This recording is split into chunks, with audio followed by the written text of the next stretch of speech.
Hello everyone, আসসালামু আলাইকুম। Welcome back to my channel days of Nargis. আপনারা যে যেখান থেকে এই ভিডিওটা দেখছেন, আমি আশা করি আপনারা সবাই অনেক ভালো আছেন। আমিও ভালো আছি আলহামদুলিল্লাহ। এই ঈদুল ফিতরের ঈদ সবার কেমন কেটেছে? আমার তো অনেক ভালো কেটেছে। ঈদের দিনের ভ্লগটা আরও আগে দেওয়া উচিত ছিল, কিন্তু আমি সময় পাই নাই, সেই কারণে দিতে পারিনি। এই ঈদে আমি অনেক ভোরেই ঘুম থেকে উঠেছি, নামাজ পড়েছি, তারপর সাংসারিক অনেক কাজ সেরে নিয়ে তারপর আমি সেমাই রাঁধতে চলে এসেছি। এখানে আমি দুধ চিনি ভালোভাবে জাল করে নিয়েছি। এই দুধ ঠান্ডা হওয়ার পরে আমি লাচ্ছা সেমাই দিয়ে দিয়েছি। এই লাচ্ছা সেমাই আমি হাতে তৈরি করেছিলাম, সেই সেমাই আমি রান্না করছি। অতিরিক্ত গরম দুধের মধ্যে লাচ্ছা সেমাই দিলে সেমাইটা গলে যায়, এই কারণে দুধটা ঠান্ডা হইলে তারপরে লাচ্ছা সেমাই দেওয়া যায়। সেমাই ভেজার জন্য রেখে দিলাম।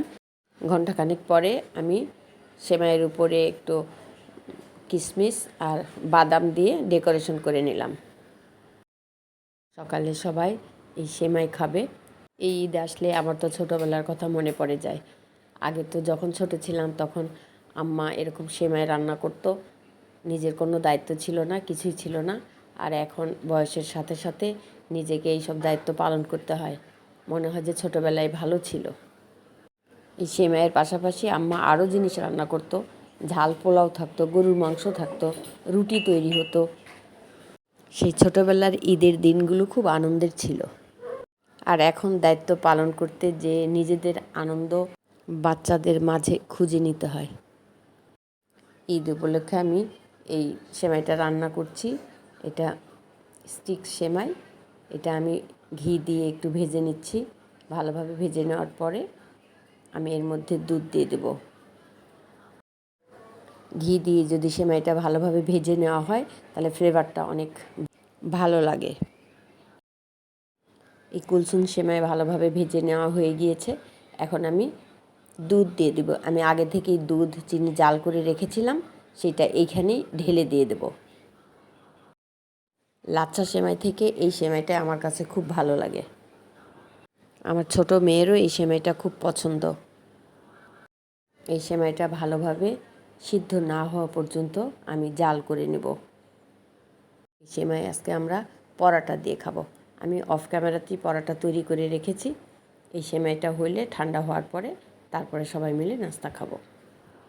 এই সেমাইটা একদম শুকনো করা যাবে না, লিকুইড রেখে দিলে তারপর নামানোর পরে একটু টেনে যায়, শুকিয়ে যায়।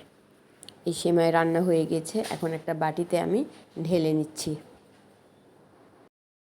এই সেমাই একদম ঠান্ডা, খেতে খুব মজা। আমাদের বাসায় কেউ লাচ্ছা সেমাই পছন্দ করে, কেউ আবার এই স্টিক সেমাই পছন্দ করে। দীর্ঘ 1 মাস পরে আমরা পরাটা তৈরি করেছি। এই পরাটা দিয়ে সেমাই খাবে আজকে। ভিউয়ার্স, যারা এই ভিডিওটি দেখা শুরু করেছেন প্লিজ একটা লাইক দিয়ে ভিডিওটি কন্টিনিউ করবেন। আর এই ভিডিওটি দেখতে দেখতে যদি কোনো অংশ ভালো লেগে যায় তাহলে প্লিজ সাবস্ক্রাইব করে এই ছোট্ট ইউটিউবের সাথেই থেকে যেতে পারেন। ভিউয়ার্স, আমাদের বাসায় 12টার দিকে মেহমান চলে এসেছে, সেই কারণে মেহমানের জন্য আমরা চটপটি গুছিয়ে নিচ্ছি। মেহমান এসেছে আমার দেবরের ছেলে মেয়ে, তাদের জন্য চটপটি রেডি হচ্ছে। আমি চটপটি আগেই ডাল সিদ্ধ করে রেখেছিলাম, ডালটা সারা রাত ভিজিয়ে রেখেছিলাম। তারপরে সকালে আমি ডালের মধ্যে হলুদ আর লবণ দিয়ে, সামান্য পরিমাণে হলুদ দিয়েছি, দিয়ে আমি প্রেসার কুকারে সিদ্ধ করে রেখেছি। আর আমার মেয়ে এই চটপটি গুছিয়ে নিচ্ছে, মেহমানদের খেতে দেবে। আমাদের বাসায় ঈদ আসলে চটপটি থাকতেই হবে। এই চটপটির জন্য ফুচকাও রেডি করে রেখেছি। যারা মেহমান এসেছে তারাও মিষ্টি জিনিস পছন্দ করে না, তারা সবাই চটপটি বেশি পছন্দ করে, এই কারণেই চটপটি দিচ্ছি। এই চটপটির জন্য আমি টকও রেডি করে রেখেছি। আমি চুলায় একটু পানি দিয়ে তার মধ্যে তেঁতুল দিয়েছি, তার মধ্যে বিট লবণ, তারপরে মরিচের গুঁড়া, চটপটির মশলা, একটু চিনি, এগুলো দিয়ে একটা টক তৈরি করে নিয়েছি। সবচেয়ে মজার ব্যাপার হচ্ছে আমার মেয়ে চটপটি ডেকোরেশন করে সবার সামনে দিয়েছে, তারা অর্ধেক খেয়েও ফেলেছে, কিন্তু পরে মনে হচ্ছে যে চটপটির মশলাই দেয় নাই, পরে বাকিটা দিয়ে আবার খেয়ে নিয়েছে। আজকে দুপুরে আমি রোস্ট করব আর সাদা পোলাও করব, সাথে থাকবে ডিম। আমি রোস্টের জন্য মুরগি আগেই ভেজে নিয়েছি, এখন আমি রোস্টের মশলা কষিয়ে নিচ্ছি। পেঁয়াজ দিয়ে দিলাম, এর মধ্যে আমি একটু ঘি দিয়ে দিলাম, ঘি দিয়ে দিলে ফ্লেভারটা খুব ভালো হয়। পেঁয়াজটা আর একটু ভেজে নিয়ে তার মধ্যে আমি আদা রসুন দিয়ে দিব। আদা রসুনটা একটু ভালোভাবে ভেজে নেওয়ার পরে এর মধ্যে লবণ দিয়ে দেব। এরপরে আমি এর মধ্যে কাঁচামরিচ দিয়ে দেব। কাঁচামরিচ দিয়ে আমি ভালোভাবে মশলাটা কষিয়ে নেব। তারপরে এর মধ্যে আমি টক দই দিয়ে দেব। টক দই দেওয়ার পরেও ভালোভাবে কষিয়ে নেব। এর মধ্যে আমি পেঁয়াজ বাটা দেব। পেঁয়াজ বাটা দিলে মশলাটা ঘনও হয়, আবার খেতেও ভালো লাগে। তার মধ্যে ধনিয়ার গুঁড়িও দিয়ে দেব। সবশেষে আমি টক দই দিব। টক দই দিয়ে ভালোভাবে মশলাটা কষিয়ে নেব। আমি রোস্টের মাংসটা চিকেনটা আমি আগে মেখে রেখেছিলাম অল্প আদা রসুন লবণ আর টক দই দিয়ে। ভালোভাবে মেখে রাখার পরে তারপরে আমি ওটা ভেজে নিয়েছি। তার মধ্যে আমি হাফ চা চামচ চিনি দিয়ে দিলাম। চিনি দিয়ে মশলাটা আবারও ভালোভাবে কষিয়ে নিলাম। মধ্যে গরম মশলা তেজপাতা এলাচ দারুচিনি এগুলো সব দিয়ে আমি মশলাটা ভালোভাবে কষিয়ে নিয়ে এখন যে রোস্টের মুরগি রেখেছিলাম সেগুলি আমি এর মধ্যে দিয়ে আবার একটু ভালোভাবে কষিয়ে নিয়ে তারপরে আমি পানি দিয়ে দেব। কেউ এর মধ্যে দুধ দিয়ে দিতে পারেন, কিন্তু আমি দুধ দিই নাই, আমি পানি দিয়েছি। যেহেতু আমি টক দই দিয়েছি সেই কারণে আমি আর দুধ দিই নাই। আমি যখন মুরগিটা ম্যারিনেট করে রেখেছিলাম তখন ওর মধ্যে আমি লাল মরিচের গুঁড়াও দিয়েছিলাম, দিয়ে মেখে রেখেছিলাম। এদিকে আর এক চুলায় আমি পেঁয়াজ ব্রাউন কালার করে ভেজে নিয়েছি, তার মধ্যে আমি পোলার চাউল দিয়ে পোলার চাল ভালোভাবে ভেজে নিয়েছি। তার মধ্যে আমি কাঁচামরিচ দিয়েছিলাম আর আদা দিয়েছিলাম, দিয়ে চালটা ভালোভাবে ভেজে নিয়ে তার মধ্যে আমি পরিমাণ মতো পানি দিয়ে দমে রেখে দিয়েছিলাম। এদিকে রোস্ট রান্না করা হয়ে গিয়েছে আর এদিকে পোলাওটাও আমি দমে রেখে দিয়েছি।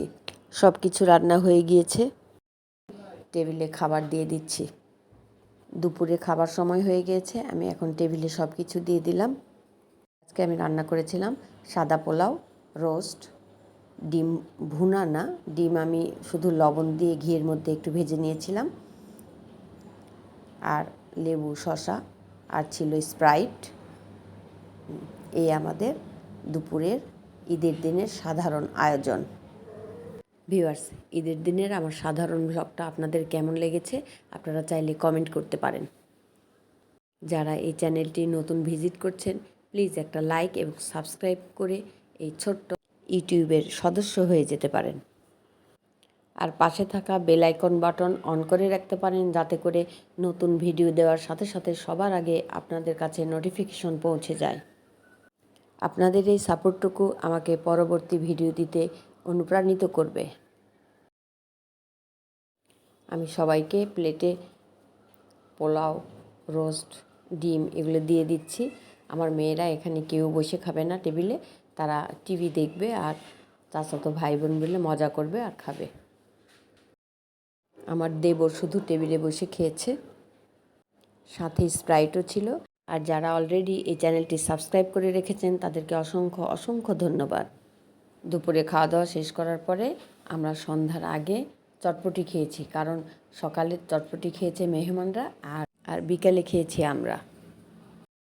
সবাইকে অসংখ্য ধন্যবাদ এতক্ষণ ভিডিওটি দেখার জন্য। আবারও হাজির হব অন্য একটা ভ্লগ নিয়ে। সেই পর্যন্ত সবাই ভালো থাকবেন, সুস্থ থাকবেন। আসসালামু আলাইকুম, আল্লাহ হাফেজ।